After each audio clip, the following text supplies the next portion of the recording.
one of my favorite ways to eat deer. Let's get to it. Brett Pitcher here with the Big Game Coach. Different setting today. We're gonna be doing some snack sticks. I'll show you how to do it. Show you my process. Not that it's necessarily the right way, just the way I do it. Here are the items that I'm gonna use. I'll explain those individually. Got the bourbon barbecue blend, one of my go-to favorites. This is what comes in the package. Brown sugar does not, but I like to add brown sugar and make it sweet barbecue blend. So we've got the meat grinder, gonna grind all this up. This package here, this is a pork roast, and I like to add a little bit of pork to my venison because it lightens it up, helps with the flavor, seems to produce a better product. This is just a meat processing toad. It makes things more convenient when it comes to mixing everything together and being able to do it all in one batch. A jerky gun, it's basically a cult gun repurposed for meat processing.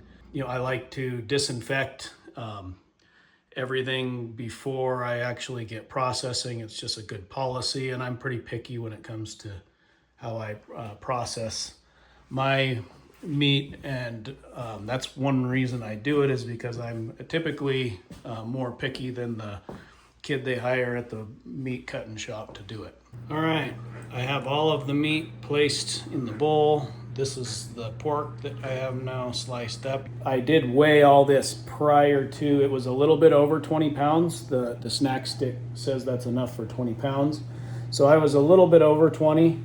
But I knew that I had a bone in the roast, and I knew that I would have some trim. Really, now that I trimmed out the bone and that, I should be pretty close to 20 pounds. Now we're gonna grind this up. Grind this and then feed this in sporadically. All right, here's the ground product. So we got some cleanup out of the way, and the directions call for a 1/4 cup of ice water per pound of meat. So if I do my math right, that's 5 cups of water for 20 pounds. And then it says that as soon as you mix it, you got to get it into the casings right away. So I've got my jerky gun all ready to go, seasoning ready to go. I got everything kind of ready to go, and I'm going to mix it right in this tub. Ground it right into the tub, mix it right into the tub, and then work right out of this tub. So, moving on. Lightly sprinkle across the whole surface of the meat. You can see I haven't used that much, maybe 1/3 to a half a packet. I'll mix that in. Once it all mixes in nice, then I'll come back and add probably the rest, or maybe just half of what's left, and then do that again. And I'm gonna mix in the water here shortly too. Got all the brown sugar, all the seasoning, water mixed in. We're getting ready to move on to the next step. You got to do the next step right away. You got to get it put into the casings. But intermittently, and especially before this step, I like to take a Clorox wipe and get everything kind of re-wiped down, re-clean, because I'm actually going to use the countertop as a way to support the casings as I stuff them.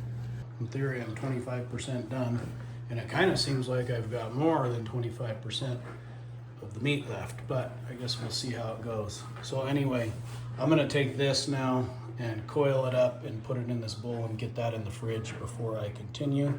Okay, I got that coiled up, and into the fridge it goes so it can cure overnight. So this won't just slide over. You actually have to feed it on to the nipple, which is really inconvenient, but that's just kind of the way it is. And so this is kind of the way I do that. See, it won't, I can't just push it on there, unfortunately. That would make life way easier. And then when I get to about right here, I get kind of a tail. And then I just put a little twist in there.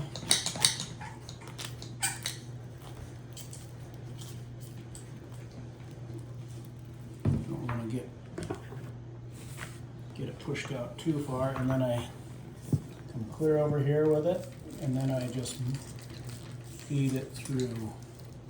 And I try and squeeze enough in to get the wrinkles out, but I don't want any big bulging sections either. And that's what happens when you get a little nick in there, or you get too aggressive when stuffing it onto the nipple.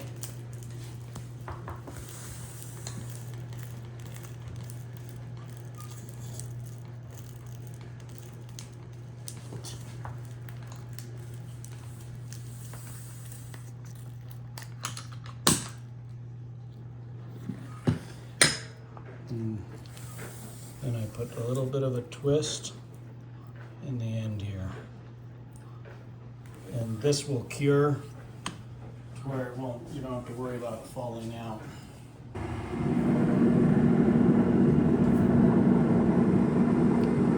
Looking pretty good. We got just a little bit more. The probe tells us when they're done, despite the time. Sometimes I do rotate these a little bit, try and get some even cooking going, but they are looking great. And we're just about there. All right, things are moving along here. I'm cutting the bowl to length. I kind of have it gauged to where this, from side to side of this pan is a good size that fits on the smoker tray. And this is a batch that I just pulled off. Directions say let these warm up for an hour to room temperature, so I'm getting them all pre-cut and ready for this batch to go on. I've got another batch that has already come off, besides this one that you're looking at. Final batch, final product pulled off of the smoker. These are the ends and the pieces, and I cut them up into stogie size lengths that go into the Ziploc bags. That's what they look like as a finished product, and I've got a lot more than that out in the freezer, but these are convenient to throw in my day pack, or they can be broken apart and added to a snack, lunch, a picnic, whatever you feel like doing.